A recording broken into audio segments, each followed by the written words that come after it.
now, man. That's pretty Yes. true. Um, like, so where did it start? Like, how are you in Rocket League? How are you? Where did this come from? Well, it was really just a couple of years ago. I was trying to find something to entertain myself.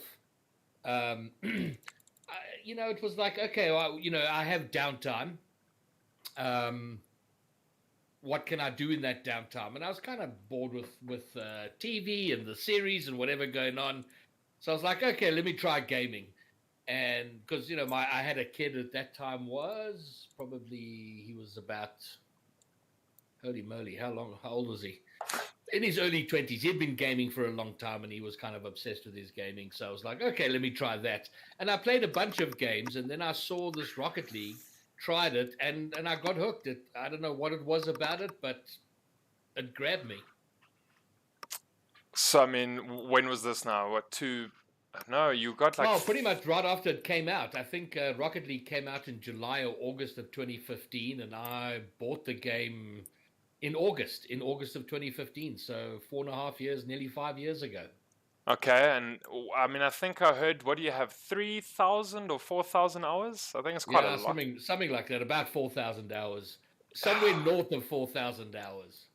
And like, I mean, you obviously must have friends and relatives, even your immediate family, who probably, what do they say? Wow, Ryan, 4,000 hours, you could have done anything else, or what? Um, I think no, I think that for the most part they've been very supportive. I mean, part of me hoped that my kid would get, he would be like, oh, let me try Rocket League, but that wasn't his speed. So, he does his stuff, and my wife has been amazing. She's been incredibly supportive of the journey, and I think it's more a case of it keeps me out of trouble more than anything else. Yeah, well, you don't, there are no kind of like shenanigans you can get up to, or any kind of, I don't know, rubbish or whatever. But I mean, not Exactly. not that you've got enough to really rubbish right now with, like, what are we, 60 days in or something? It's gonna be. We're approaching. I think. Yeah, it's 9 weeks. Today is 9 weeks. Oh, and it's been hectic though. Like, I mean, we've been stuck inside. Like, you can't go see your friends or have a braai or go to the dam or do nothing for, what did you say? It was 6 weeks? 9 weeks. Yeah, No, yes, sorry, 9 weeks. 63 days. So, fuck. Are you keeping count? Do you have like a little tally board at the house that you?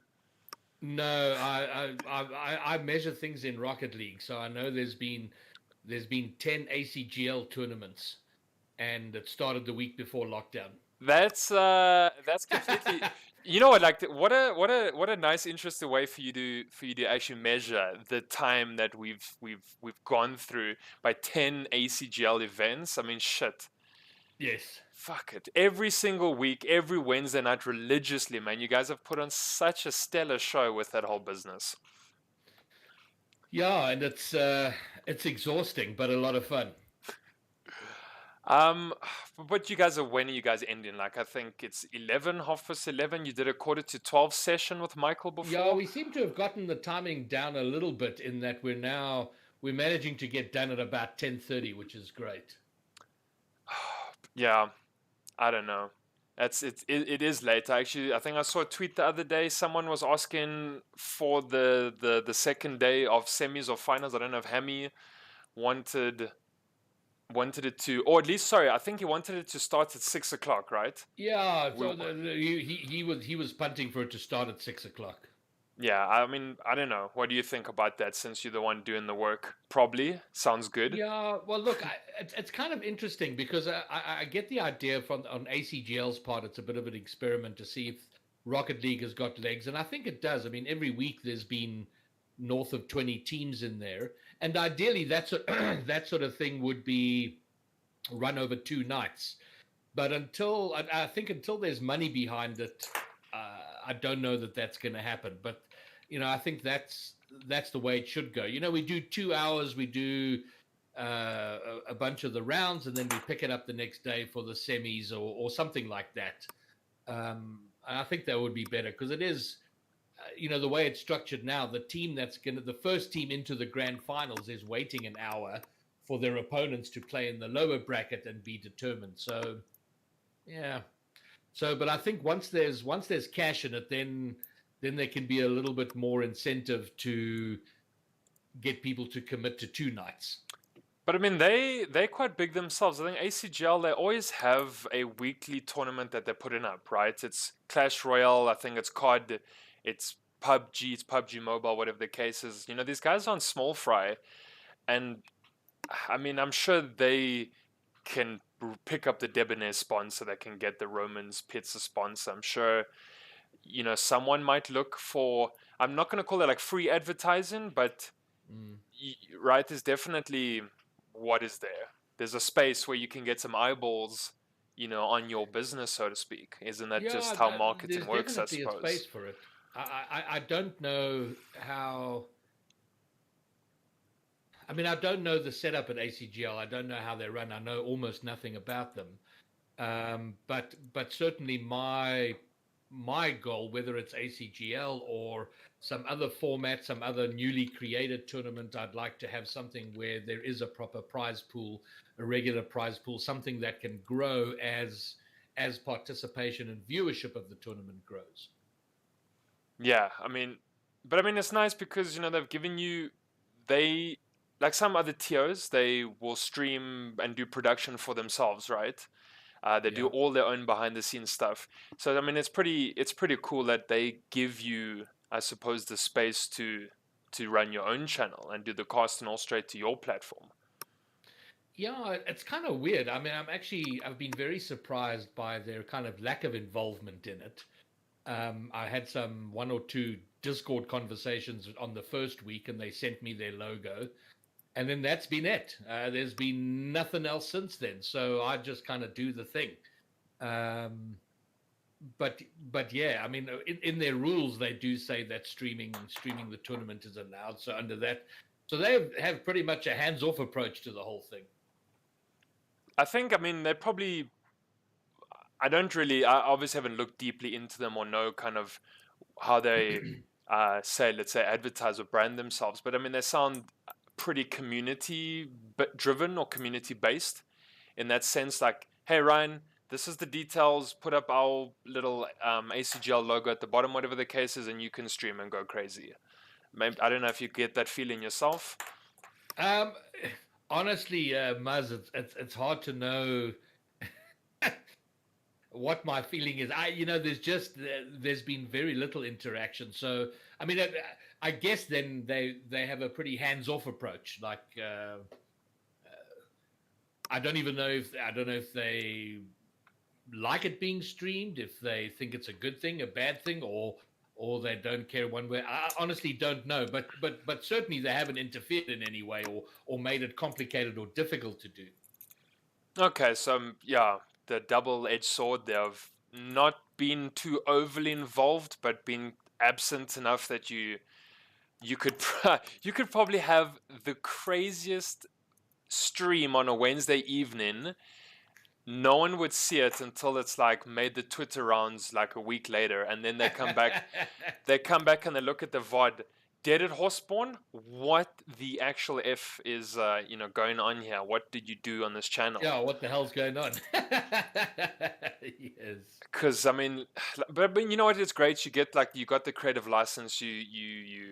Whatever, you running it solo. You building up your community, kind of with the what do you want to call it? The open permission, or whatever the cases that you have.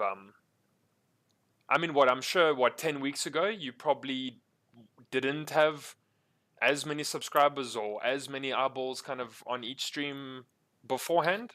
What do you Yeah, think? well, Like, listen, it certainly has been good for that. I mean, I've probably added 50 or 60 subs over the 10-week period. So from that perspective, it has been very good, and I think it's helped me sort of establish myself a bit more within the Rocket League community because I do want to be a sort of firm part of that community. So that has certainly helped, and met a bunch of people along the way, and so yeah, that's been great. yeah, I mean, but dude, let's go back and see, like, so how exactly, like, did you become I don't know, let's call it this kind of integral part of the community, right? Because you chat into Mother, you have like one-on-one sessions with Snowy at this point. You got like 7, 8 GCs kind of giving you cool pointers saying, well, this is what you can mention in a video. What something you shot like a month ago saying like these are X and X tips from 7, 8 GCs. Mm. You know, like you've definitely cemented yourself in definitely like right up there in the spot. Eh? Yeah, and I think look, I think where I began, which was almost a year ago now, which was okay. I want to be the oldest GC in the world. It's got a nice, it's a nice sort of clickbaity type of thing to do. It's of interest, and I think the fact that I am an older person has sparked curiosity and interest, and over and above my own personal desire to be better at the game. I really do want the game itself to grow. So I've tried as much as possible to link up with people who are involved in the community, who understand Rocket League, who understand the players and what's gone on, and the history of the lands and the tournaments and stuff that's gone down, and all and the politics that comes with it. I've sought out as many people as possible to understand from them and to get their input and ideas about what could help generate interest in the game, and how do we grow it, how do we get people interested. So that's been an important part, because along the way, every time I do that, it helps me. So that, I guess, has been somewhat the game plan, is understand and know and interact with those who are involved in the community. So there's been a nice small little what's the word? I don't want to go like arms deal here, but a nice little kickback. Like it's definitely been a little helpful for you as well, and you've reaching, I think, what targets that you want to reach. I mean, what did you say, you started a year ago now? Yeah. Yeah, look, And you're my killing it. my experience with this, or my intuition and experience with this sort of thing, is that if you're going to grow something, there's got to be a reciprocal relationship with the community. So it can't be all about me. It's got to be, how do I help others in order to get help myself? So that's sort of, I guess, the guiding principle, the guiding philosophy of what I'm trying to do with all of this. No, but I mean that's exactly what it is. I mean, you're trying your best there. So now looking at like your clickbaity title and kind of striving for that huge goal you set yourself. How are things going on that front? Are you kind of in a good Champ 1, Champ 3 space? So we're like Division 4. What's happening? Well, I actually have no idea, because I at the start of this new season 14, I decided to hide my rank, because I found I was getting a little overly. That was the only metric. What's my rank? What's my rank? What's my rank? So I've kind of hidden that from myself. So I've actually have no idea where it all is right now. And what I'm focusing on from myself in Rocket League is how can I become better. So I'm trying to train and learn and just improve. And I don't know. I don't know if it's a bridge too far or not. I'm going to persist and carry on with it. But, I go through, there are days that are great, and there are others where I go, what have I done? Why have I decided to do this? This is so damn hard, in one of the hardest mechanical games out there. But certainly having a blast on the journey along the way. And so there's my own thing, my own progress, but then also, things like ACGL, casting that tournament and setting up, we had the League of Low Expectations, and there's lots of things I want to do in that, and I find that gets me very excited. So it's a case of how do I do both together, and I start working again on Monday, which is fabulous, but I've spent an obscene amount of time on Rocket League, so it's going to be interesting to see how I keep that going, that momentum going, as life slowly starts to return to normal.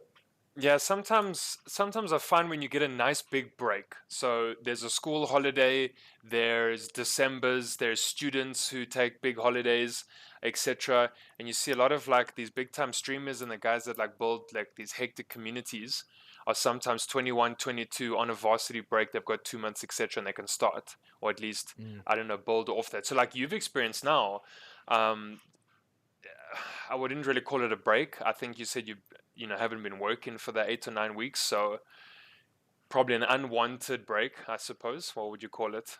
A shitty one. Yeah. So yeah, you're gonna. I don't know how do you think you're gonna find like what are your hours usually, man? Is it like a kind of regular? You can get home at 4 or 5 and stream in the evening, or is it very much an up and down type of gig? Yeah, look, I'm very fortunate in that the way my work goes is that I'm very much my own. I kind of set my own pace, hours, and whatever. So, I mean, it varies from day to day, but generally speaking, I can stream in the evening. I could stream in the morning. So I have, and there are times where I might be at home for 3 or 4 days, and I can spend lots of hours on all of it. Then I'll go through a very busy period, and then for a week or 6 days or more, I might not have much time to play or to stream. So it does vary, but I've been very fortunate in that I the way my life is now, it does afford me the time to have this curious hobby of mine on the side, which I am hoping will become something more more profitable or more productive as time goes on. What kind of space do you think you're aiming for? Like a Sunless Khan type of vibes, or like a get a feature in his video, or maybe he features in your video?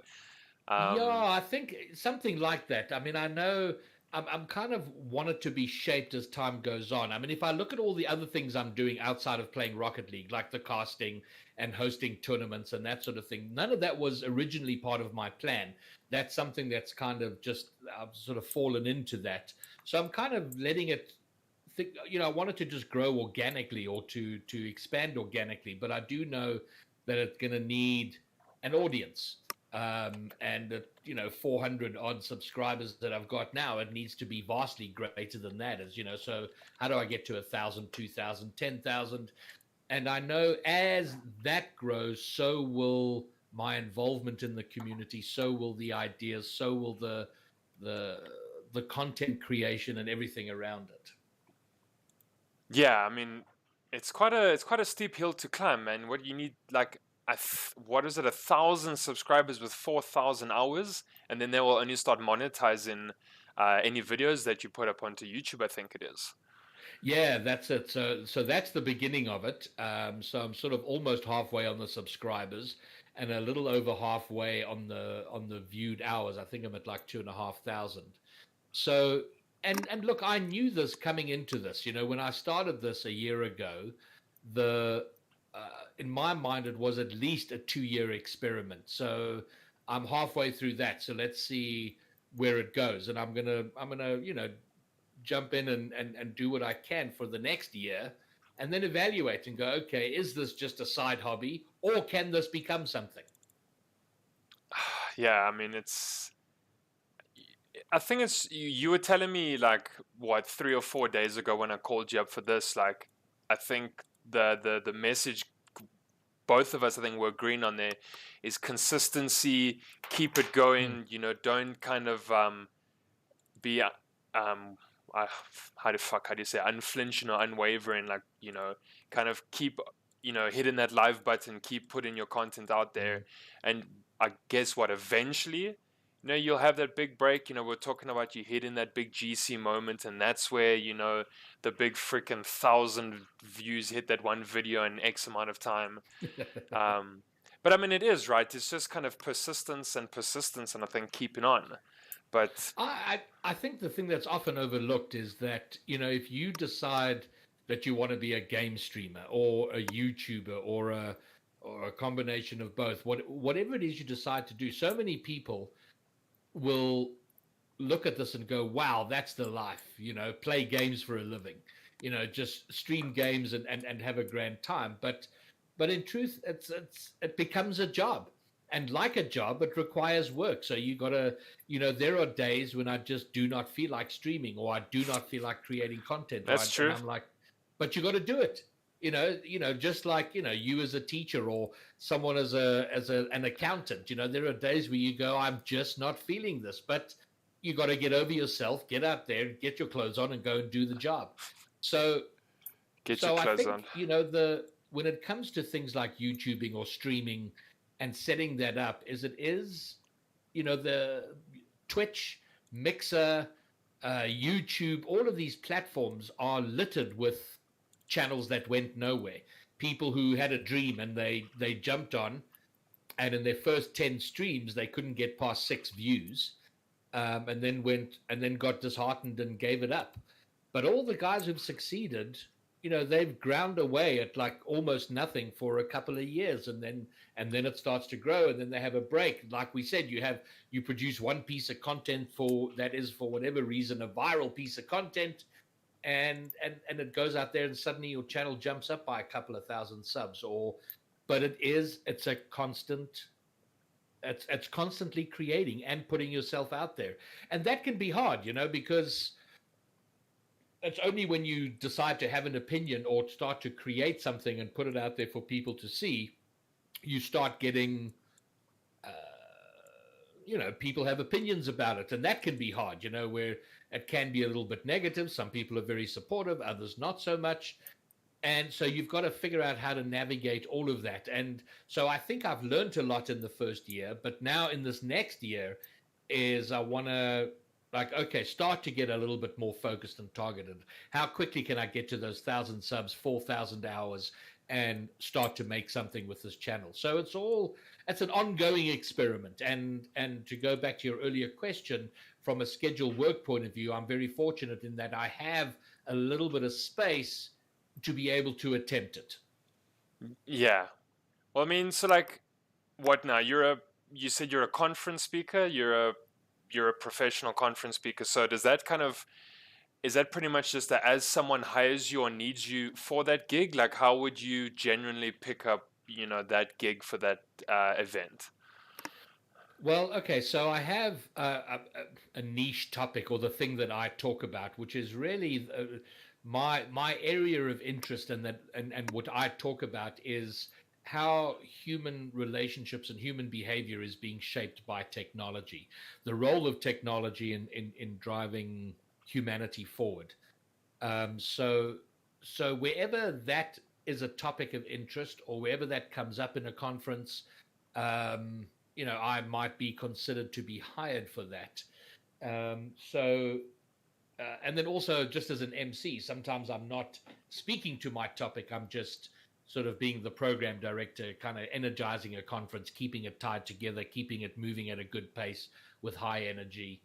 Is it So those are the things that I do. So having, and I've now done that for 10 years. So over the course of time, you build a bit of a reputation. People come to know you, and so you become known for it. So people say, "Hey, listen, I'm having a conference. It's for a bunch of accountants. It's a really dull, dry conference. Can you come and be our MC and give it some life?" And boom, there I am. I love how you attribute the accountants to having the dull I fucking know it's very bad. It's such a terrible stereotype, but there yeah. you go. Yeah, exactly. I love it how you give the poor accountants the raw end of the stick there for having the boring, dull meeting. Listen, those guys, they probably frickin' party when they party. They probably have one night or one weekend a year where things aren't hectic. They absolutely splash out with their friends, um, and go fucking mental probably. Well, listen, to be fair to them, the accountants I've met in the time that I've doing this, I do think the old stereotype has been broken, because they aren't, gray suit wearing doer people. They're actually quite dynamic and can be pretty wild. So I'll agree with you there. But I think what what am I gonna say here? Like, our traits and our characteristics we're looking for in people these days is probably also changing, and Yo, it's not. Muzz, Hey, What now? Uh, oh, okay. I can hear you again. You were gone for a period there. Oh no, I was saying, what do you think our traits like that we look for in people and stuff are changing these days? It's not like 50 years ago, our grandparents or their parents, you were looking for that like hard working blue collar guy or whatever that just stuck to his guns, the loyal man. He's works at a company for 40 years. People Mm. don't stick like at a business for longer than 5 years before moving on to the next thing these days. The world is fundamentally different, and before this whole pandemic thing, the world was changing quite rapidly. It's going to change completely again, but because of this. But yeah, all our established rules and norms for work and what people should do, what people should think, how people should live their lives has evolved and changed. I mean, if we think about something like marriage, marriage used to be a very uh, clean cut one thing. Now you can marry somebody from a different religion or no religion at all, or mixed race, mixed faith. You don't even have to be different genders anymore to get married. And of course, that's going to change how we perceive and think about the world. And so, uh, and that's a subject that fascinates me, is to see how people adjust and shift ways of thinking. Where we used to believe that this was the only way something could be done. Now we realize there are multiple ways to do it. And my parents' generation, you went to school, you got a degree, you got employed at a big company, and you put your head down and made sure you didn't get fired, and you worked there for 40 years. Uh, that doesn't exist anymore. Now there are options. The world is full of people who chose a career path and then at some point went, I want to do something else, and off they went. We have that is a possibility today because of the nature of the world as it is now. And I think of my own example now. I was 10 years ago, I was, at the age of 38, I kind of gave up the entire life I had before and went, okay, I'm going to start something new. I'm going to become a conference speaker. I'm going to do this brand new thing. And it was possible to do that. And that amazed me that those options and possibilities were there.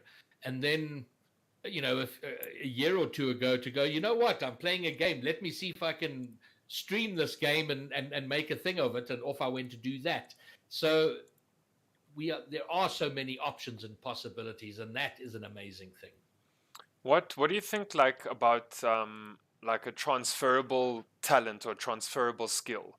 So if let's actually use you as a perfect example. You are a conference speaker. With that probably comes I'd assume a good level of confidence, maybe a good vernacular, like the way you use your words and maybe manipulate things. Now you've started becoming a caster, right? A broadcaster. Mm. You see what I'm doing there, that transferable skill of I Yes. used to speak or I do speak on stage and now I'm still doing the same kind of medium, just commentating on games. Um, have you found like that was easier for you? There was just a hurdle of getting past maybe the the intricacies of the game versus your mechanical ability you probably are quite comfortable with at this point. I'd imagine if you've done 10 years of speaking. Mm. Yeah, listen, I think that has certainly helped. I mean, it was a massive surprise to me that there was a speaking industry when I was looking at possibilities of what I was going to do, and I discovered that there are people who are paid to speak. That kind of blew my mind. I went, well, shit, I can speak. Let me go and do that. So absolutely, that is a transferable skill, or the skill, or being comfortable. I'm a person that is driven by or is energized by other people. So when I engage with people like this, having a conversation with you, or streaming to 10, 20, or 1,000 people, or standing up in front of those people live, whatever, that's something I'm good at. And the fact that I can mm, do something to make a living doing it is remarkable to me, amazing to me. But whatever people's skills are, there are whoever you are, whatever you do, there is an audience for you. I guess I'm referring back now to your earlier question about doing a venture like this, like you starting this podcast, Gift of the Gab. Whatever it is you do, whatever you're interested in, if you stand up and put it out there and are consistent with it, there are people who are interested in what you have to say. And it's just a matter of persisting long enough for them to find you. Um, so now, I feel like I'm sort of waffling down a road that you were necessarily directing me in, That's but fine. yes. That's exactly what's happening here, dude. It's called Gift of the Gab for a reason, because you can talk the hind leg off a donkey if you want to. Fucking no apologies. Awesome. Um, I'm trying to think where we both could have been going from there. Oh, it Oh, doesn't. actually, yes. Well, let me ask you this because I'm interested. Why this podcast? What are you wanting to do with it? Well, okay, so you met my girlfriend at Yeah. LAN. She immediately insulted you about your videos. Yes. Kind of the best way to start any relationship with someone. But someone told me it's not always about first impressions, it's about a lasting impression. Mm. So, we'll see. But anyway, I'm like super into esports, super into gaming. That's why we've done casts together. I'm casting Dota as well on the side from Rocket League, besides the streaming for whoever needs it, whatever the case is. And I thought, well, okay, are there gaming podcasts or kind of, shows like this out there in South Africa? Yeah, okay, there are a few. What kind of reach do you have in gaming, or kind of how many episodes can you pull off before you've maybe done the whole circuit already? 2 Rocket League guys, 5 CSGO guys, a TO, a team owner, a captain, 3 captains, back to, Deadedhorseborn, you've met 25 people and you kind of like, okay, what is left? And maybe that just means I'm super creatively shit, who knows? But then I thought, okay, maybe I need to broaden my horizons. How do I kind of make this deeper, right? Maybe gaming and esports itself is a bit of a small pond. My girlfriend says to me, okay, well, you know what, Murray, you actually talk a lot. Like, we went on Kentucky once, you spoke to every single person on that bus, and it just happened. Like, you didn't know them from a bar of soap, yet when you spoke to them, you fucking randomly know something about football, randomly something about the NFL, whatever. She said, why don't you just make it general? Like, today you're talking to whatever, a stage actor, and tomorrow it's a cricket player, and the next day it's a Rocket League, cast and enthusiast like Deadedhorseborn, So here we go. Gift of the Gab. My grandmother is Irish, so it definitely does come home. Okay. What does that make me? 1/4 Irish, I think. Or an eighth. Okay. I think. Yeah? Is that a quarter or an eighth? It's a quarter. Let's go with a quarter. Okay, cool. Let's err on the side of more than less. You know what? I don't teach maths, Ryan, so thank goodness I don't teach maths. Yeah, but I mean, you know what?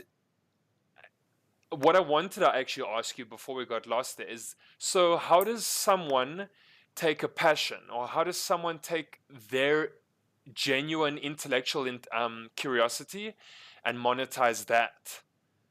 So, like, how do you think someone with a passion to, say, speak, or a passion for whatever, coloring in doodles, how does that person turn it into a living and potentially a career? Are we in? It's 2020 right now. I think all of that stuff is like completely possible. It certainly is, but often, every time I get on a stage and speak, there are people who will come and talk to me and say, "Wow, I'd really like to be a speaker. How do I do it?" And often, people will look at something and see the fun side of it and go, "Wow, you got paid a hell of a lot of money to speak for 45 minutes. I could do that." Yeah. Right. And yes, it is possible, but what are all the things you have to do in order to get to that point? When I got into speaking, I was fairly ignorant, and I think that was an advantage because I wasn't aware of how hard it would be. In my first year as a public speaker in 2010, I said, okay, I'm now a professional speaker. I made a grand total of 2,000 Rand that year. And after that year, I was like, wow, have I made a massive mistake? But I really wanted to do it, so I persisted with it and I carried on. And it took me 3 years to start building enough of a reputation that I was starting to get hired, where people were actually phoning and asking for me specifically. So a couple of things to answer that question is, firstly, how much are you willing to suffer for what you want? And are you willing to go through that hardship to get what you want? And then persistence.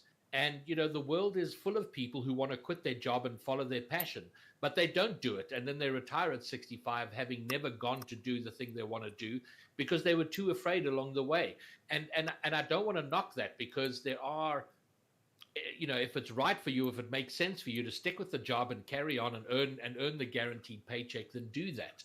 But if you're willing to risk it all for what you want, then go and do that. But understand you are taking that risk, and there are going to be 1 or 2 or 3 years of struggling and having no money, and the bank threatening to come and collect your car because you've missed payments.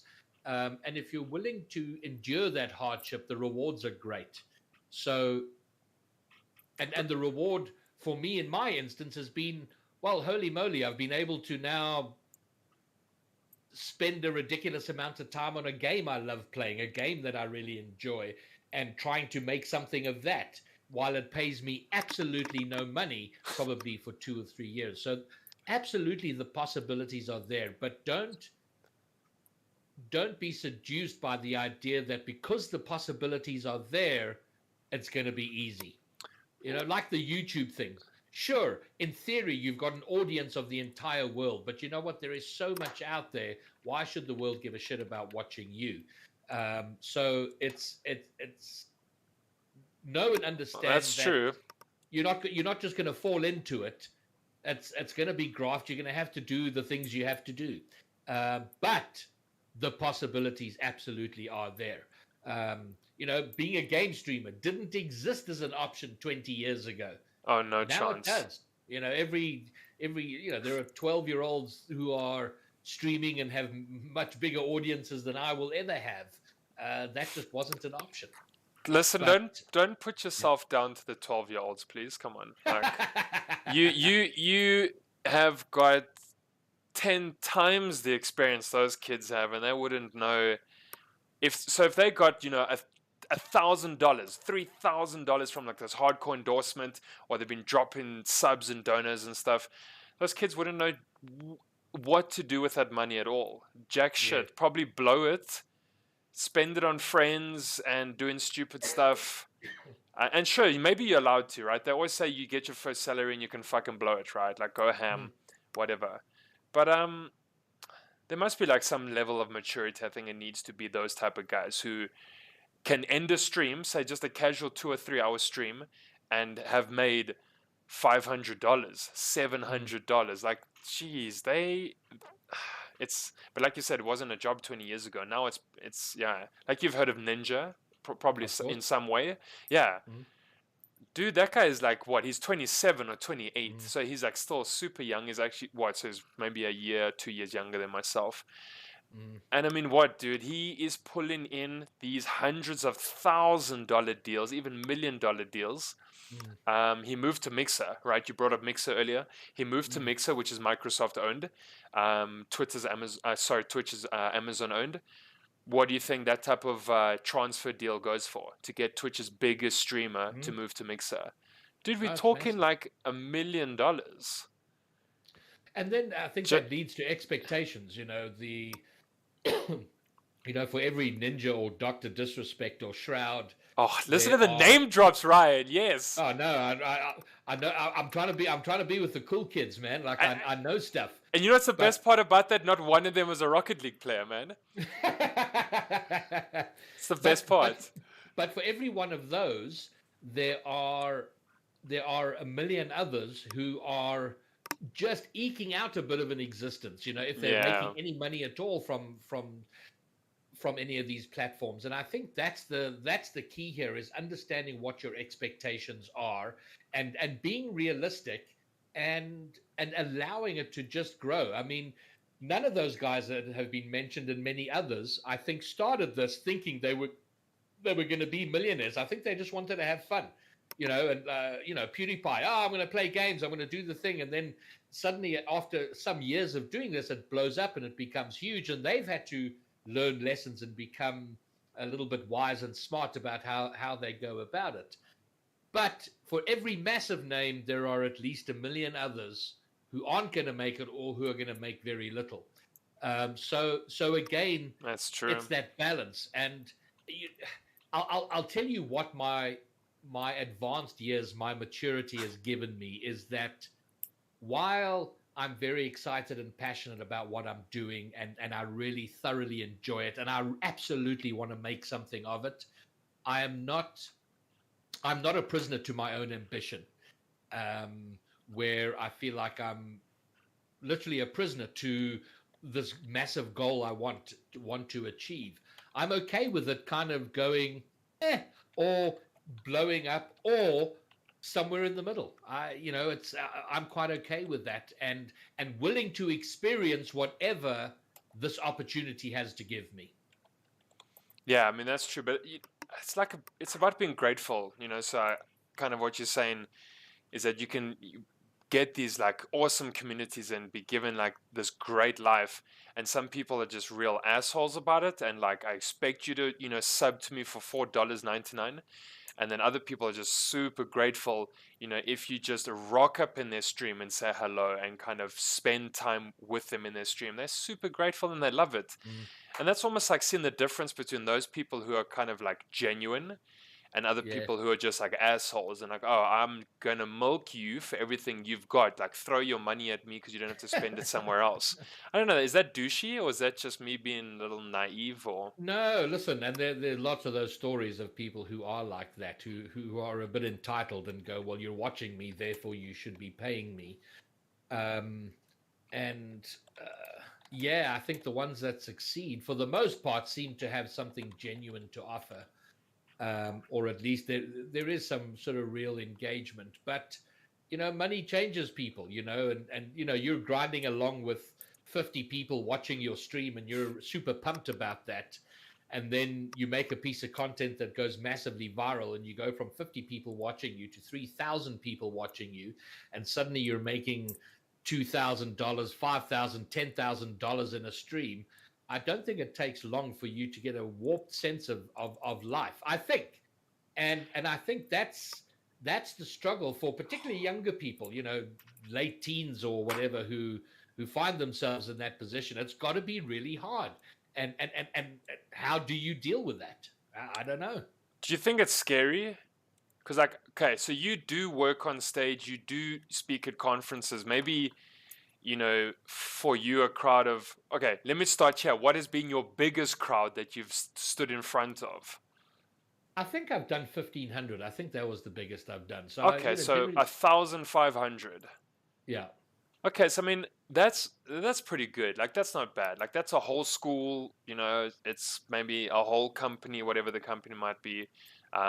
But so now imagine like you have that many firstly on your streams daily, or 2,000 or 3,000 people that watch your every movement for like 3 hours. Mm, Like, I don't know if it's not scary or not, man, because there's like the scrutiny that comes with it, the fucking social media backlash, the Twitter DMs, the Instagram DMs. Someone's calling you an idiot, the next person's mm, praising you. I suppose it's pretty much like becoming a celebrity, maybe just a lower end of celebrity where mm. now you're in the public eye the whole time. Fucking people are hitting up your Twitter, they're calling you shit. And your public life's out there, right? You can't break up with your partner without that being gossip. Yeah. You can't.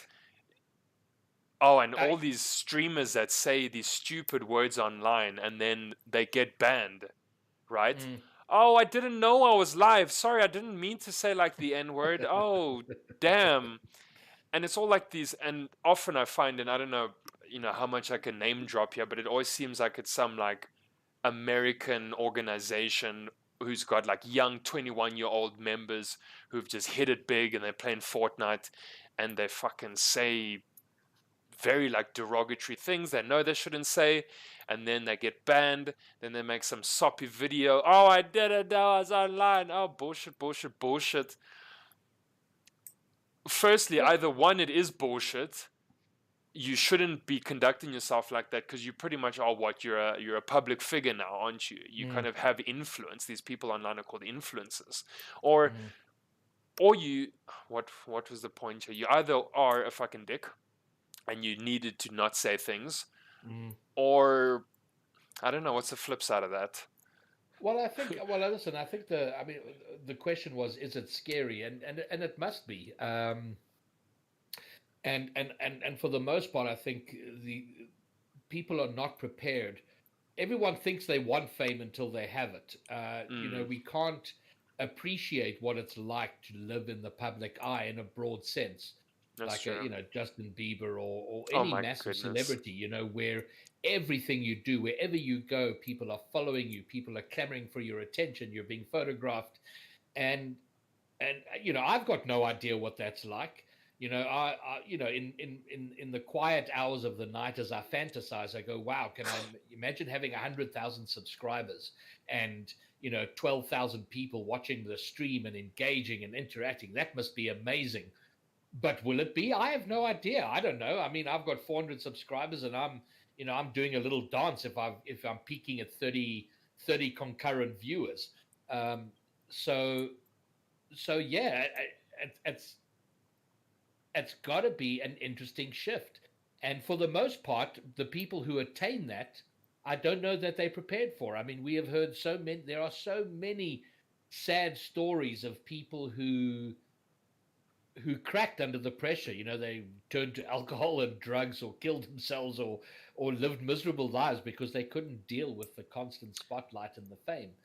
Um, so yeah, and then you could be an amazing guy 95% of the time, and then one day you didn't get enough sleep, or you're hungry, or whatever, or you've had a fight with your significant other, and then you say something stupid, and that's what gets blown up, and then everybody in the space of a tweet goes, well, that guy's a dick. And but nobody cares that you were an amazing guy 95% of the other times for the last 10 years, but you did one stupid thing. So, yeah, it's tough and scary, and it can be. Um, and I don't know how many people understand that that's what might come. Do you think fame now versus fame like 35 years ago is very different? Because you could have been Dennis Rodman and you fucking have like hardcore parties with like cocaine and just whatever at your Beverly Hills mansion, and it wouldn't end up on Instagram and Twitter, and it wouldn't like make a Keemstar YouTube video or nothing. And then you can be Justin Bieber today and throw that exact same party that Dennis Rodman threw, Mm.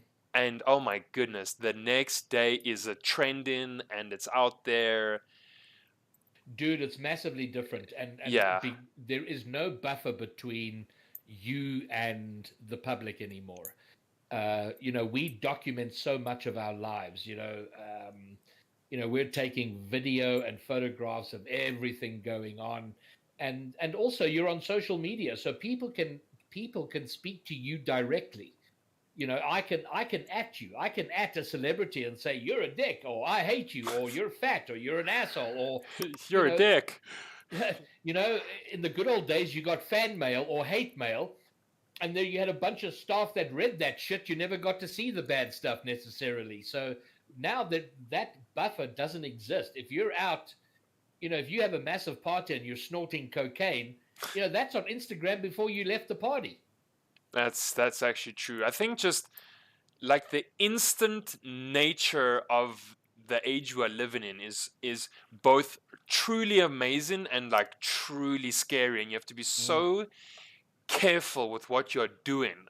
Um, and I say this even as a teacher, because like you would have incidences in the past where I think sure teachers had hit a child and it's your word against theirs when it's down to the parents and the principal and that type of stuff, but there's no proof, right? mm, Only maybe another 20 of their peers saw it and kind of, okay, well, do I believe a 13, 14-year-old child who might want to get their teacher into trouble, and maybe they've got a history of being the mischievous, naughty kid in school, whatever the case is, or it's the word against like that the old science teacher's been there for 30 years and just produces good work year on year.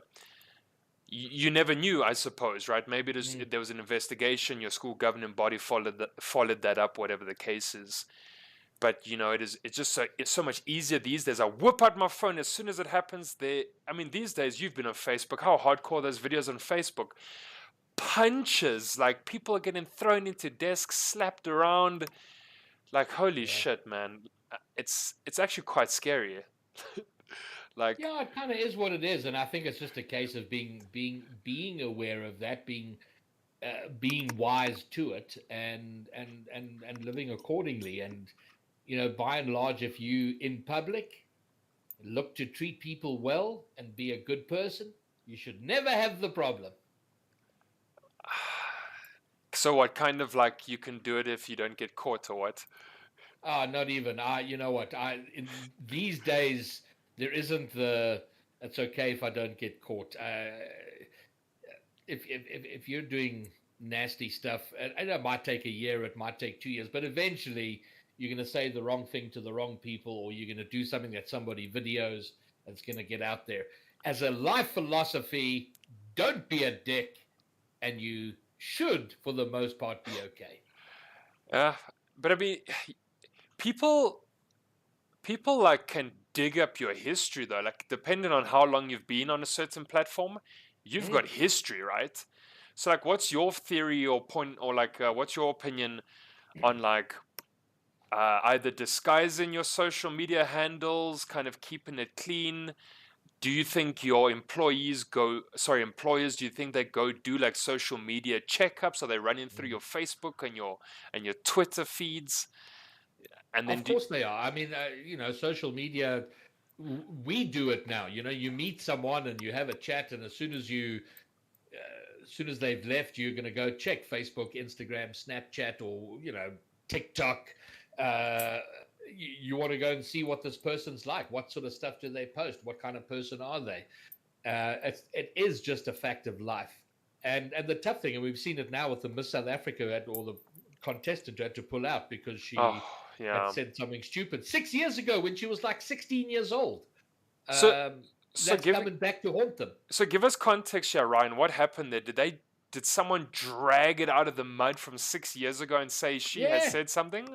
Yeah. So you know what? I don't know the details, but somebody, if you end up in the public eye, someone is going to sift for hours through every tweet you've ever tweeted. And fortunately, in my case, it's not going to take them very long because I don't tweet a lot, or I don't do a massive amount on social media.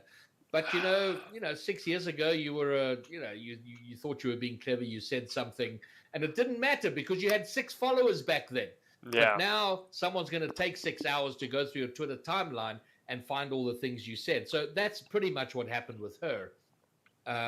So I think at some point, as soon as you're on the edge of fame, it would probably be a good idea to go and do a cleanup. Delete everything before it's screen grabbed. I mean, it sounds like a mission, I think, firstly, depending on how well you did or how many followers you have. You could easily have tens of thousands of tweets with, half the amount of retweets. I hear you. It sounds super important because, like you said, they just dredge it up from nowhere. But what a mission, right? Like, you might even have to just get like your social media specialist just to say, "Hey, dude, like 500 rand, clean up for the weekend. Just go in there, look for the nasty delete shit. Everything before the start of 2018, get rid of it. Delete that nasty shit and look, that's I think the downside of all of this is that we all love to join Facebook groups or some sort of Twitter bandwagon where the lynch mob comes and we make judgments of people based on very little information, and we lose sight of the fact that people are complicated, people are nuanced. There are I'm for the most part I think a fairly decent guy, but have I said things in anger before that weren't cool? Probably. Have I have I done one or two things I probably shouldn't have? Absolutely. So, but we don't see the complexity of people. It's all just, oh, he said this, therefore he's a bad person. And with social media, there seems to be no real way to become redeemed. How do you find redemption? How do you get forgiven for something in the eyes of the public? It doesn't seem like that's possible, and that's problematic. Well, do you think it depends on like the level of like the fuck up, or Of course, always, of course it is, but okay, let's but like look at like say Tiger Woods, right? He had his yeah. like hardcore divorce, and every woman under the sun came out, said, "Wow, I slept with Tiger," or "Me too, me Mm. three." He has a huge slump in his golf game, whatever, but then comes back and is like on the top of his game again, and almost shrugs it off. I don't know. What do you think? Oh, Just it's certainly possible. you I, can, I, I think I think if you're going to choose to be in the public eye in whatever degree, even if it's as a small streamer, you've got to develop a fairly thick skin quite quickly. yeah. Um, because whatever it is you're doing, people are going to come out there and say, oh, they're going to say what they're going to say, and you've got to be okay with that. And the quicker you develop a thick skin, the better.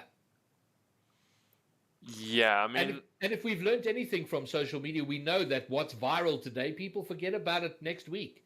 The poor woman who took a photo of herself naked, uh, a fairly close up picture, and sent it to the hockey group. I think your average person would be hard pressed to remember what that chick's name is. But for 2 weeks, it was everywhere. That picture got shared. It must have been absolutely mortifying. But now, 2 years later, she's gotten on with her life. She's living her life. So what's big news today disappears tomorrow. So if you can weather the storm, you'll probably be okay. that's true though. It's kind of we very much like in a stage of instant gratification. I need it now. It needs to happen now. Um, why is something not arriving at my doorstep pretty much this instant versus waiting 3 days, 2 weeks?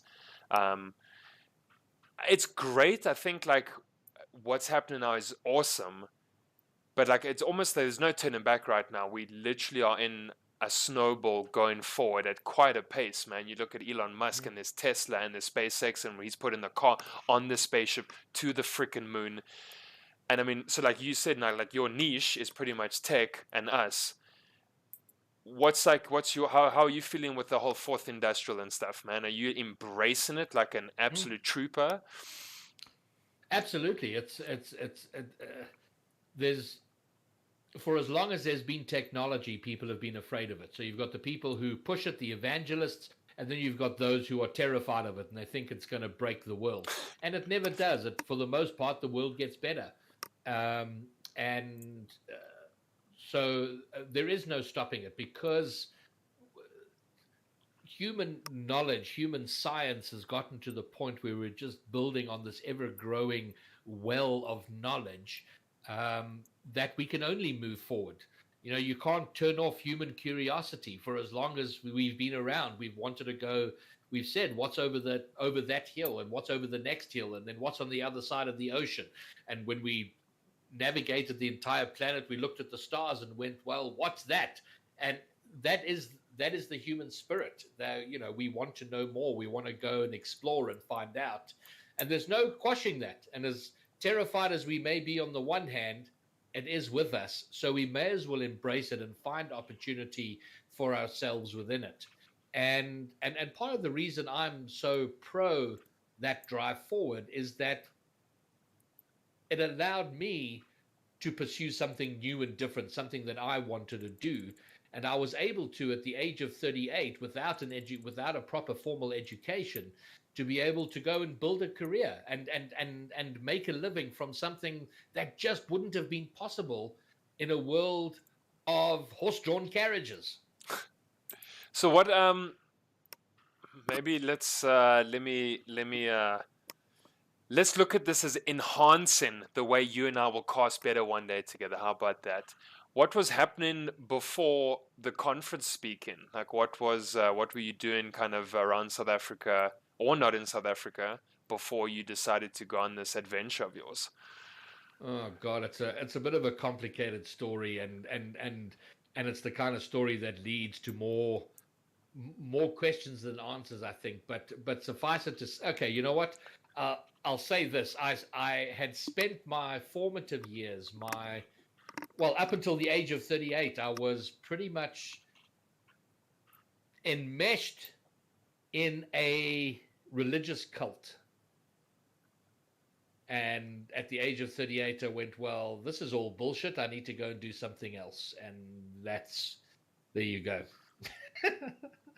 Um, okay, Ryan, I think you know what, Ryan, I feel like you're dangling the carrot right now, and I don't know if you did I'll, that on purpose or not, but no, I didn't. I was actually this trying is to say it's not a thing I talk much about or get involved with much about, but it was a life that was very, very different to the one I would eventually come to lead. how how much do you think you can share? And there's no kind of pressure here. How much do you think you're willing to share? Well, okay. Well, look, it was something my parents were involved with, so I was born into it. So it was a way of life. It was pretty much what I knew about the world. So I kind of grew up with it around me, and then in my early teens, I got very seriously involved. I quit my schooling and jumped into that full time. Um, and yeah, I mean, I don't know what specifically you'd want to know, but it was your typical religious cult that thinks they're going to save the world and exerts a lot of control over its members in pursuit of their fantastical goal, which eventually always becomes about money. And myself and my wife and my son decided to break ways with that, and it was fairly tumultuous and traumatic. The rest of my family, who are still very involved, had to cut ties with us. So it was a proper changing of life. I mean, my life was one way, and then at the start of 2010, I woke up and it was a different world for me. So was it pretty much January 1st of 2010 when you decided like enough's enough, going on my new adventure? Yeah, well, it was pretty much during 2009 where it was a process of kind of waking up and deciding. You don't change that sort of thing overnight. It takes a lot of time.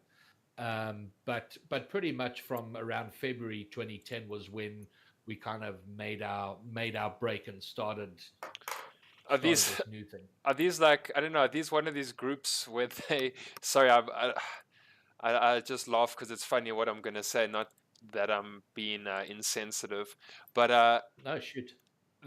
not one of these groups that will spray doom in your mouth or fucking, I don't know, No, not one of those. Not ask a classic. ask you to swallow snakes and stuff. You know, you No, weren't. no, no, nothing like that. It was a kind of a new agey power of yourself, blah blah blah kind of thing. Oh man, sorry. I have for some reason I find myself hilarious. I'm so stupid. Um, but like, I don't know, Ryan. Do you think we put so much stock in that type of stuff, and we have so much faith, or we want to believe in stuff bigger than ourselves, that we allow someone to spray doom in our mouth? We swallow snakes because this man tells us to swallow snakes. Like, what is what is in our human condition? You think that wants us to get into that type of stuff, or to believe? it's the it's the downside of our capacity and ability to think and to reason. For whatever reason, here we are, and we can contemplate our origins and where we might go, and we start to believe that we must be special.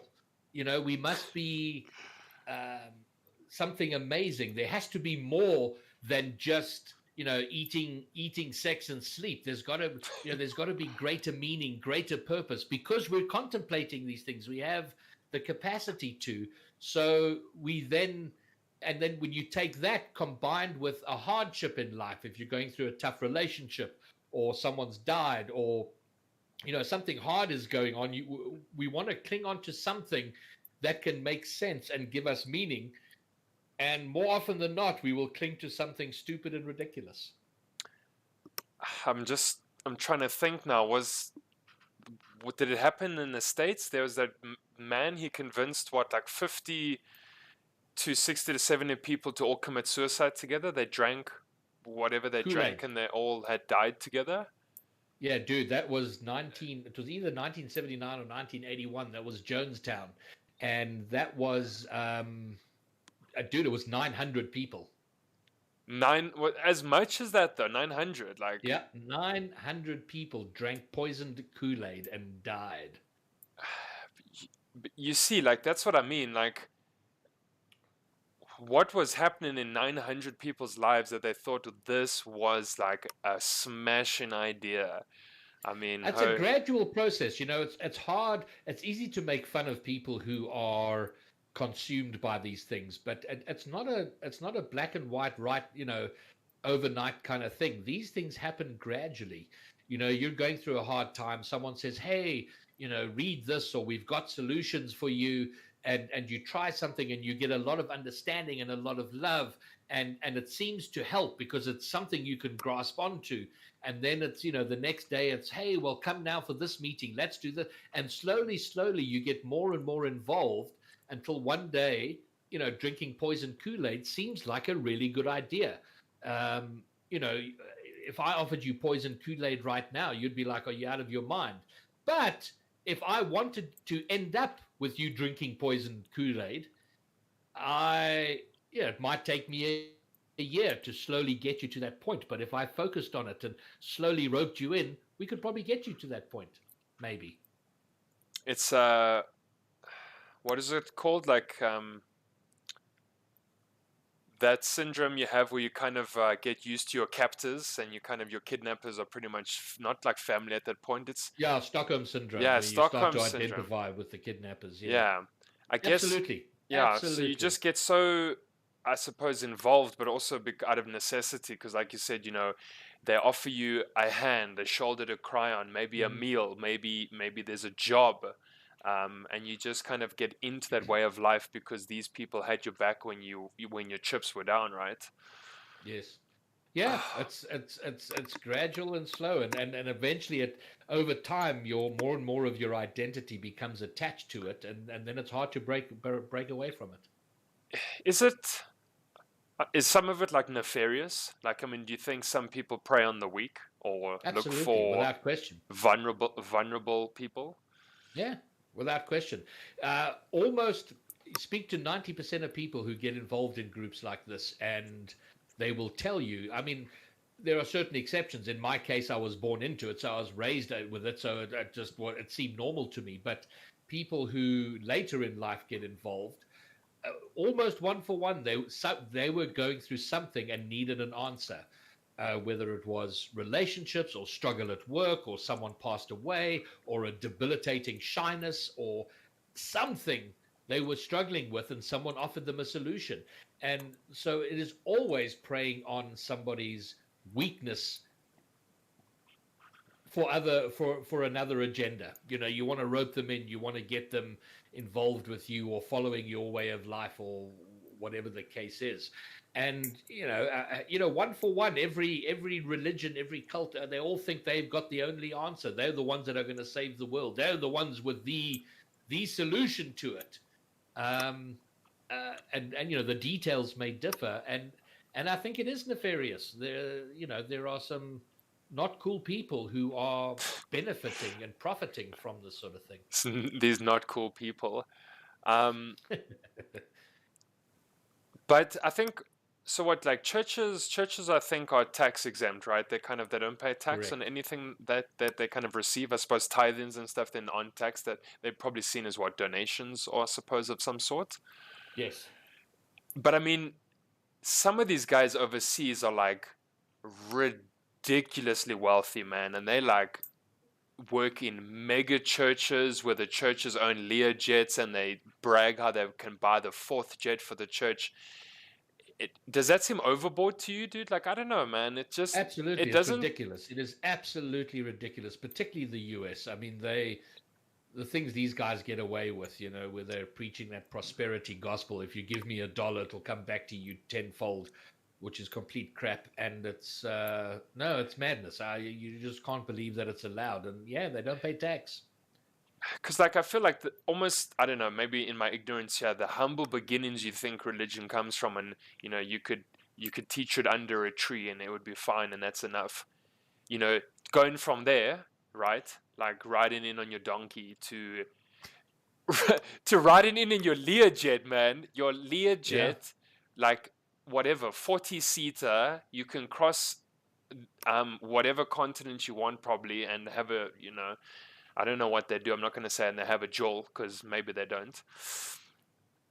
It seems like just so crazy, man. And I'm not saying those guys don't deserve it or they haven't worked hard for it. Like you said, you got to kind of grind from the bottom and get there, and those guys probably have. But dude, like, no one goes and studies theology and expects to be flying in a Learjet 10 years down the No, line. I don't know. no. And that's probably also a slow process. People who rise up in these organizations or who start them, I don't think they start off by going, "Oh, I'm gonna make $1 million a year from this." They probably start with good intentions, but the expression "absolute power corrupts absolutely." That is a fact of life. Give people unchecked power, unaccountable power, and they will be corrupted. Yeah, it's littered. I mean, it's littered in our history as well. And Mm. you can look at the Romans and Julius Caesar and the next person, and how they fucking went so crazy with their power. And you got Nero, and he's burning down Rome. And I don't know. You can look at our own country and see kind of how, I suppose, power corrupts. I Mm. guess, but what are we to say? We don't walk in those circles, or at least I don't. So I don't know. I probably am kept quite humble because I don't get chauffeured around in a Bentley, or Yes, or pull 100K a month. I don't know. correct.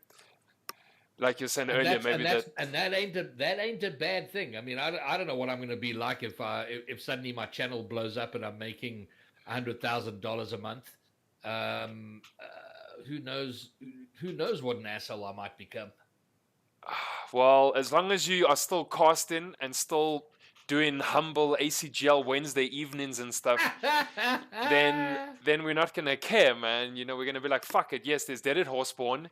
He is what? Not the hero we want, but the hero we need. Um, I was trying to think. Yeah. Well, I hope I will be, and I like to think I would be, but who knows? Ah, yes. I actually know exactly what twist I wanted to take here. Dude, all the roster changes and stuff, man. Where the hell is Fifth Dimension? It's fucking gone, dude. Um, what did we have on the weekend? Momentum, like lose one game in a match where I don't think they expected to lose at all, and you just get tweets like an hour later, like I'm done, I'm stepping out, Rocket League. Like, dude, did you even Yeah. see that at all, man? What a No, what a dude. It's hard to know. I mean, you assume there must have been talk about it before, but I mean, Ascendants just changed their name to Fifth Dimension like 3 weeks ago, yes, and yeah, now the team doesn't exist. Like, what the hell? I was very shocked by it, and a little sad by it. And look, I understand people, skill and Shadow have got things happening in their lives outside of Rocket League, so they've got their choices and decisions to make. But it was quite sad, and to see Falliser, who's like such a stalwart of the community, and I saw him. He played with a pickup team last night in the ACGL, and in his name tag is Falliser LFT, looking for team. I'm like, man, that's so sad. How the hell is someone like Falliser looking for a team? I mean, this is a fucking proper, serious, genuine Rocket League player. yeah. Well, I mean, I know like he's one of the very few guys that are on keyboard, so probably like one of the best players we have on keyboard, I would say. Um, and exactly like you said, dude, in what world are we living in where someone who was rivaling XD and what Snowy Zebra and Mother could put out, and now is looking for a team? Like, how are we Mm. in this space? And then speaking of XD, where is XD? I mean, Snowy Snowy and Mr. Lowe are sort of playing with Darth now, but not under the XD name. They were Team Papega, and then and last then night and they were the Powerpuff Girls. So that's also a question. Well, but what's the deal with XD? we also have Clapham Junction, which is half of XD. But it's Snowy with lion instead of zebra. Is that the same person with a different name? Do you know? No, no, no. They are different people. Okay, just someone who happens to be called lion and someone's a zebra. Yeah, yes. But I mean, as well, when you playing at such a high level like these guys are, and I think someone like Mother who's won all four kind of almost LAN events that VS has put up, you are going to eventually step down and step away. And Mm. competitive play is very grueling. The hours I have to put in endlessly. Um, it's probably firstly tough to stay at that level consistently, and Mm. also you just have to almost touch base with real life, if that's fair to say, like Yeah. especially here in South Africa, because it's not the most feasible thing to do if we're going to be really honest. No, it is, and that's my ongoing frustration is if I accomplish anything within this community, I'd like to figure out how to. It would be it would be so awesome if people like Snowy and Zebra and Mother and Phallisa could actually make a living. I mean, most of these guys who are stepping away from the competitive scene are doing it because they've got other shit going on in their lives, whether it's jobs or moving or, just being tired of the competitive. If it was a proper career path and option, they wouldn't do it. It's hard. It's hard to sacrifice the time and the effort and the energy for, hey, you won ACGL, but if hey, you have the potential of making 15, 20 grand a tournament, that's a different story. It's very like title dependent though. So I mean, I don't know like how many other things you follow, but I mean, Rocket League is just kind of small, and Yes. internationally not that small, but smaller than the others still, so to Mm. speak. It's kind of relative, and so unfortunately in South Africa, it's very small, and so Mm. we kind of don't see big tournaments. You don't see them getting money thrown at. We did have Medal State to Rocket League. That was cool, because they were usually back big things like they do in CS:GO or Fortnite or PUBG. Um, so I don't know. The title itself is a small one, and so it firstly is not just gonna garner those type of numbers and pull that type of cash or purse, for tournaments, or even have those tournaments in the first place, as opposed to playing CS:GO, playing Dota, playing LoL, going to Comic Con. Like Rocket League won't be at Comic Con. Having VS haven't scrapped the title anyway, they're not going to go to Comic Con, and there's not going to be like that Masters or Championship weekend at Comic Con where there's like 1.4 million rand between two titles, Mm. and there are five guys playing their asses off to win that, because there's a little bit of like incentive, and maybe to show my parents or to my family, look, I actually earn money through this. That's Yes. probably got to be the worst part. How do you convince people that playing 12 playing games for 12 hours is something that's like profitable and there's money in it? I mean, Mm. but it's a shift, Well, like like you said, 20 years no, ago listen, it and didn't that exist, so people correct, people and understand it now. now Rocket League has such massive potential, and that's what I'm trying to tap into. And if I'd like to see, I'd like to be involved in doing whatever I can to expose people to the game because it has such appeal. It's not a complicated game. I don't know these other titles. I've tried to watch League of Legends and the first person shooter games, the streaming and the competition. I'm like, what is going on here? Rocket League, even if you know nothing about it, you go, oh, there's an orange team, there's a blue team. The blue team has two goals and the orange team has one. Very quickly you can pick it up and start to follow. It's a very watchable game, short matches, short tournaments. So there's every reason for it to be huge. And and and yeah, if the top people like Snowy and Mother and Phallisa and Zebra, these guys are going to earn a living from it, it's got to be huge at the bottom. so that when they're playing, 2, 3 thousand people are watching them live on stream or at a LAN to do it. So absolutely, the problem is that it is a small title, and the ongoing question I have is how do we make it a big title?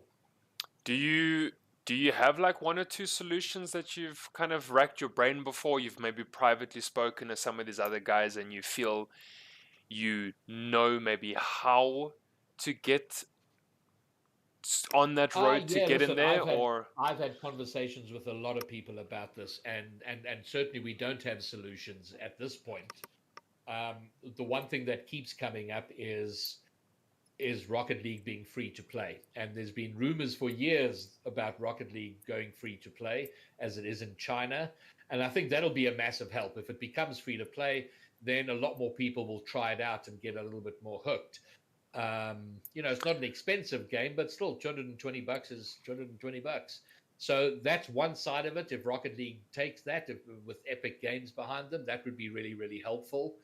But things like the League of Low Expectations, for example, what was quite gratifying for me putting that tournament on was how many people was the fact that there were people watching their friends play who themselves didn't play Rocket League and they'd never watched Rocket League and they were getting into it. And I go, yeah, that's the sort of thing we want to do. So my inclination is to come up with activities, ideas, events that will expose the lower end of Rocket League, people who haven't played the game or who've only done, 10, 20 hours in the game and get them excited about continuing.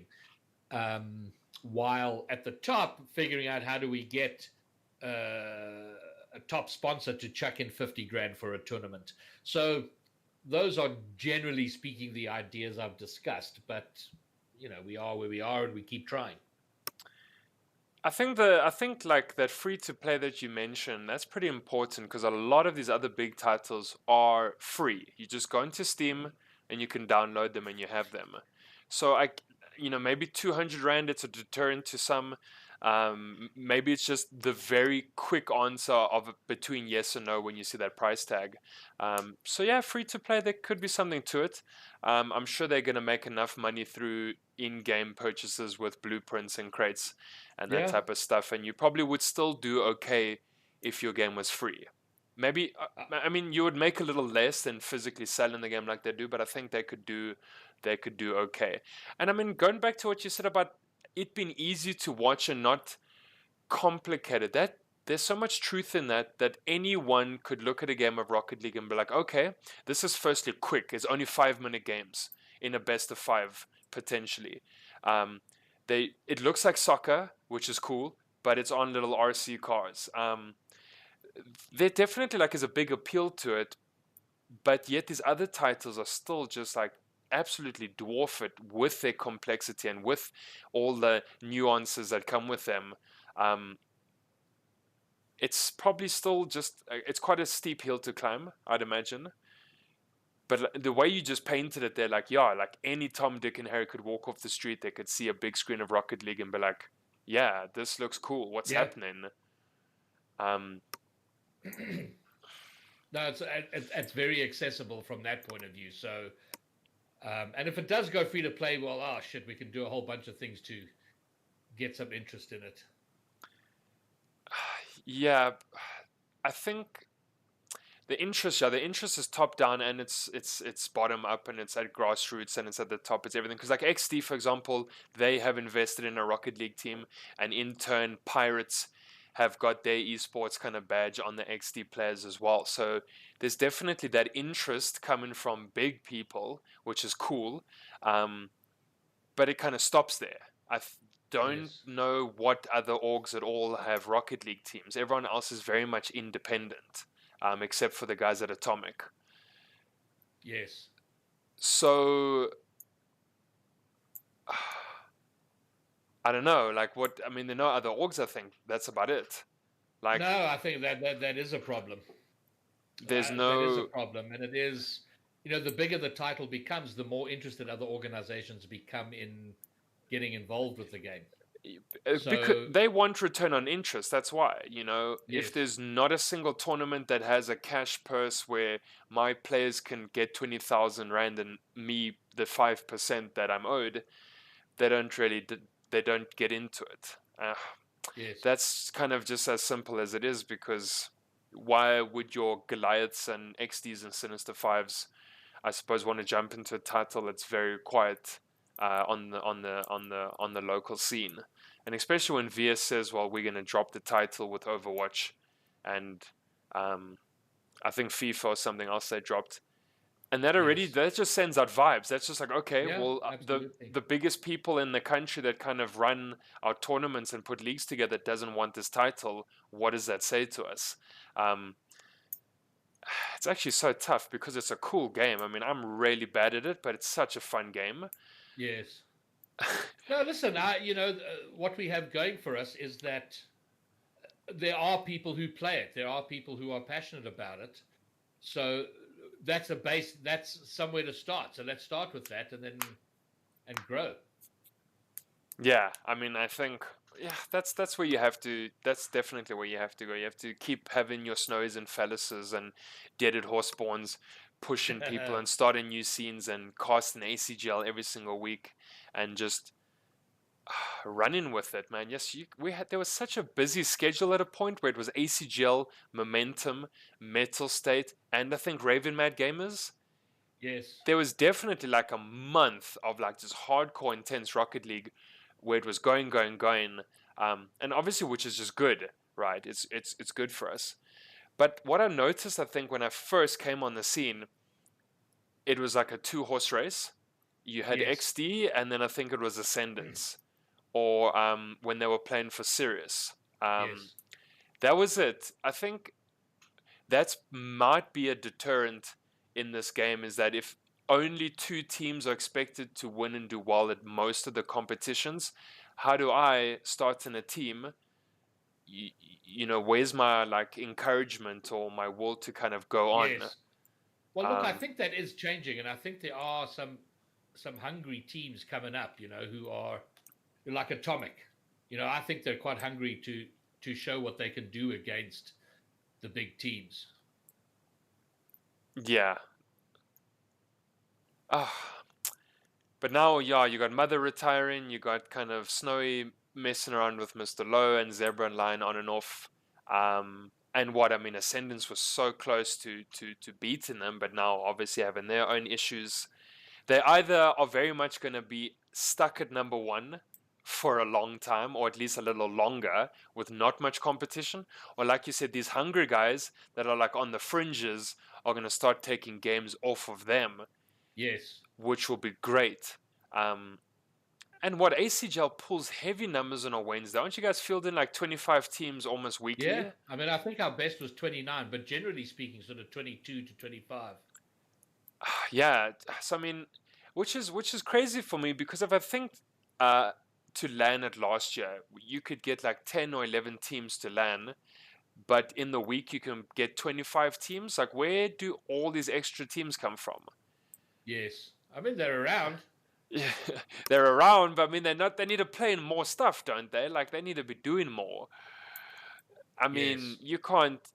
Like, why are there not another 10 or 12 teams entering Momentum, entering Ravenmad Gamers, entering League of Low Expectations? Because shit, Mm. if you're telling me once a week you can get 25 teams of three guys, like, where are they any other time of the week and the weekend? I actually did. I asked Falliser about that one day, and his input on that was that a lot of people play other games and they're on ACGL. They might be competing in other titles, and they play a little bit of Rocket League, and then they see, oh shit, there's a Rocket League tournament, so they kind of join in. So they're not hardcore part of the community, but they'll come and play a Rocket League. So, I but I will say this: that out of what I'm starting to see out of the ACGL is that there are more committed Rocket League players coming out of it, and I do think we're going to start to see more teams competing uh, and teams getting better and better and starting to challenge the incumbents. So there's a lot we can work with, um, but it has a ways to go. But we got to work with what we've got. Yeah, but do you see things looking pretty bright right now, and we're on the more positive side of things, or you reckon I we're on think the other so. end of I think the? so, but it's positive in a small pot, you know. I mean, what do they say? How do you eat an elephant piece by piece, right? So Yeah. it seems like it's a nice slow grind, but almost, I suppose, to the point of how slow, because now we look at these guys that are disbanding teams and kind of stepping a little away from a competitive gaming, etc. So maybe we also probably can't be too slow because there has to be incentive Yes. for guys to stay and want to grind it out, um, and kind of, I suppose, stick around. You Yeah. know. So No, listen, and there are things happening, and let's see if we can get it to from strength to strength. so are there any kind of projects that we should look out for? Anything you bring No, in to us that are I'm gonna exciting? be hosting a variety of sort of show match type stuff. And then I want to have a diamond tournament sometime in the not too distant future, for diamond level players. So yeah, just more of that sort of stuff. Is it? Do you have? Is there another kind of League of Low Expectations on the cards, or we're going to get something No, similar to the that? next thing I'm going to do is the diamond tournament. Okay, and is that strictly diamond players then? Yeah, up to diamond, not diamond only, but everything up to diamond, so that we give them a chance of and have a prize pool so that they can win a little bit of cash. So it's more of I suppose, so to speak, like an amateur tournament, or Yeah, well, listen, all of these tournaments are pretty much amateur, but there but was a complaint with ACGL that these smaller teams or lower skill teams come and play and they just get clapped. It gets a little bit tiring.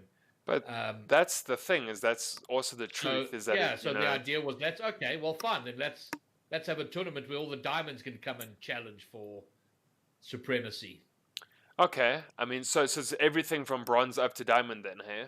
Correct. Yeah, you know what? That type of stuff, we need it, and maybe there needs to, because I know, like with six mans, there are different levels, and people will put groups together and brackets, according to the skill or kind of ranking of a team. But maybe there almost needs to be something very big like that, where you either are, um, what's after diamond champ, like you either champ Yeah. upwards in tournaments and then diamonds downwards in tournaments, and maybe there needs to be some form of promotion, and the best diamond team then goes up to that next level. I don't know. Yeah. Yeah. But definitely, like you said, you start a team on a Wednesday evening, you get absolutely clapped in the ACGL, and then you're not even keen to play anymore because your first game was up against flipping XD in fifth dimension or whatever, and they smoke you. Yes. It seems quite heartbreaking. I haven't personally entered myself, but I feel like if I looked on the other side and saw a bred phallus lion type character, I'm gonna shit myself. I'm like, okay, here comes the clap. We're looking at 8-0 in both games, and then have to fall down into to the lower bracket as well, and then spend an hour Yes. waiting for the lower bracket. Oh No, no, it's absolutely. But by the same token, how awesome to be able to get um, to play with higher ranked people and get that experience. So that can't be overlooked. The value of playing with high level players. I definitely So agree, so and I there mean is that that. element, and the lower ranked guys should be looking at that. No, I definitely agree with that. It kind of goes across many titles. The harder the competition, people feel, well, there's more to learn. But where do you think that bridge gets too far? Of like GCs versus bronze, that's too much. You don't learn at that Yeah, point. absolutely. As long as you're taking it as a learning experience, but then those lower ranked guys have got to have things like a diamond tournament, other outlets where they can go and feel like they're sort of more kings of the hill, you know? Because I mean, I could play ones against Snowy today, and I would Yeah, lose dismally, and maybe not learn anything because I'm not even close to that correct, level of understanding correct. what my mechanics do or how to do anything. So there's probably also too far to learn, I guess. I If don't know. if that's There is that, and I don't think bronze players are going to be joining a tournament, of that level. It's only no. once you like somewhat comfortable with what you can do that you go, you know what, let's go and try our luck in this tournament. Yeah, no, that's true. I mean, I'll have to give it a shot one day and try and see, how I end up. I mean, even in your low expectations, that actually was so interesting because I had a very skilled GC on my team, and then there was me. And did I feel like Yes. such a letdown because like this guy he was aerialing and scoring like goals and dunking on people and doing stuff, and like you as the lower end partner almost feel so useless because Really? Okay. Well, I if mean, you know what I mean, like you. The feedback from it was interesting. A lot of people loved the opportunity of, spending a bit of time with a higher ranked player Well, and yeah, getting. I sure. think so. So there is that element of it, but I completely get. So the idea was to kind of allow high ranked people to be mentors. Yeah. Well, and I mean, yeah, Um, no, that's exactly what it is, and that's I think that idea was perfect because I bet you a lot of people left hopefully learning some stuff, depending on how their partner was. Did they, I don't know, spend yes. time to do whatever? Um, yeah, man, that was Yeah. crazy because my group was awesome. I actually had Felisa against us with some others. Yeah. Yeah. Um, And then it gets brutal. Then you're almost like a spectator watching your amazing player versus their amazing player. And they're like freaking going at it. And you stuck on the floor with the other sucker. Like, yeah, well, I'm going to try get up there. I might not have my boost control down. I might not do anything superb up Yeah. there. I'm going to try. It's going to suck.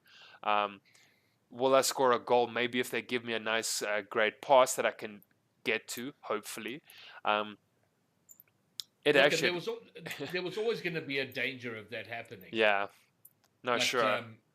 ah, but so we tried to incentivize it so that there would be more interest in in uh, in the higher ranked player involving the lower ranked guy. No, no, no, of But course. yeah, but yeah, it's often going to be an issue of the two senior ranked people just having a little bit of a show match between themselves. You didn't enter that yourself, did you? No, I was casting it and streaming it. But like, why didn't you just have a crack at it yourself? It's your own tournament, man. You should have jumped No, in. I was no, no, no. I was having a blast. Like, just listen. The organization of it was a nightmare. I just don't think it would have been possible to play as well.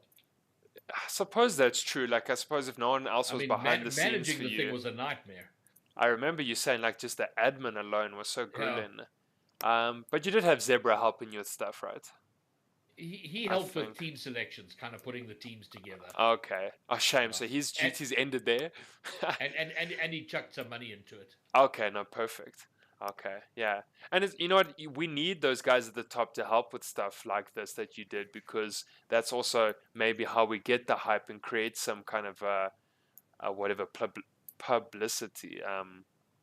It's probably easier for Snowy and Mother and those guys to hype up a Rocket League tourney than say I try hype up the same Rocket League tourney and no one knows me from a bar of soap. Um, Yes. okay, yeah. Well, that's good.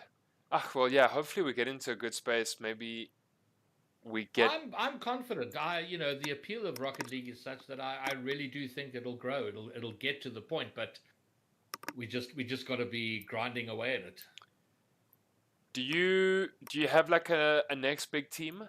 Like, do you have anyone? Do you think right now that is threatening XD? I don't know. I don't think so yet, but there are people who can get there, like Atomic, I think, and Deviants and others. There are definitely people who've got the potential, Well, geez, and with Deviants. time we'll grow and get there. Yeah, well, what Deviants had beaten 50? Sorry, Yeah, five exactly. dimension. On They beat them so hard, half the team retired. is it too soon? Is it too soon, Ryan? But I mean, yeah, I like right. That could be a meme at this point. Like, yeah, Deviants clapped them so hard that the team disbanded. I mean, fuck. That's oh, Ryan, you do like yourself some controversy, eh? I don't think that's too controversial. No, no, no, no. No, true, it's not. Oh man, I like that actually.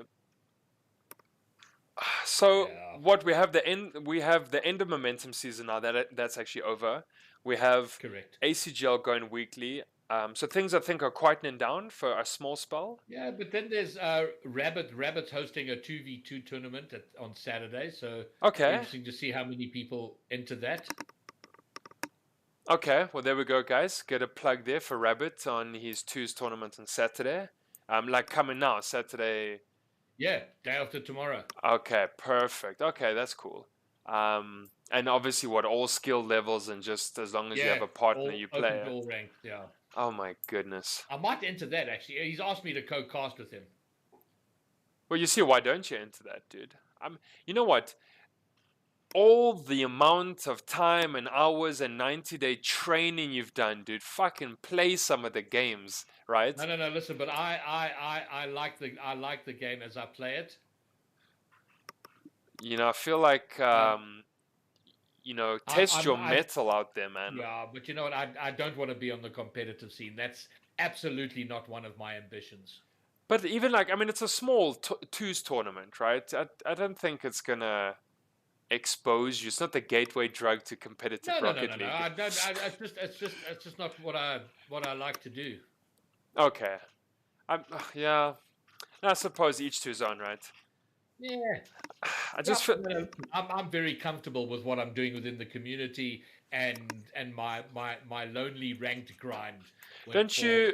Wouldn't you want to just have a little feeler of like all the training and time you've put in to see like how advantageous it's been and how like good it would be in, I suppose, a real life situation, so to speak. yeah, you know what? Maybe one day I'll do it for shits and giggles. I mean, you'd probably be damn good, uh, well, on Saturday or pretty much in any other scenario, depending on the skill of the other guys. But you'd, I'm sure, make for quite a formidable teammate. Teammate, I reckon. Yeah, it'll be kind of interesting. What, modest and humble, hey? Just, this man's quietly plodding along. Doesn't. Yeah, one day I'll be like, oh, and by the way, I'm a grand champ. That's the thing. Like, we're all waiting for that announcement, man. You're just Yeah, gonna I like know, but casually slip it out there, like. which is, I think it's some ways away. But I mean, what you were grinding like you played like 100 ones once or something, and you found out like 161s. 161s. You see, that's Yeah. that's gonna happen to you. You're gonna make a post at 12:15 one night, guys. I just slipped into GC. Like, trust me, it's there. I'm gonna put it out Listen, if it for ever you. happens, it'll happen live on stream. If I get close. But If I get close, I'll absolutely. I've got to do it live on stream. you reckon like you 10 MMR away from it, you fucking hit that Exactly. live button, you say, guys, pull through, this is it. But then hell, then you got that pressure of you actually got to win that last game and make sure you freaking crush it. Exactly. And instead of going on a 12 game losing streak. Jeez, but 161s, that's, and was that in one day or at least over like a It was over 2 days, 48 okay. hours. Yeah. Jeez, that's like very grueling though, man. Like that's proper, hey? Yeah. And it remains to be seen whether it's actually going to help me in the end. But well, you know, like everything we've discussed tonight, just carry on. Yeah. Yeah. Consistency, keep grinding. You can be there 12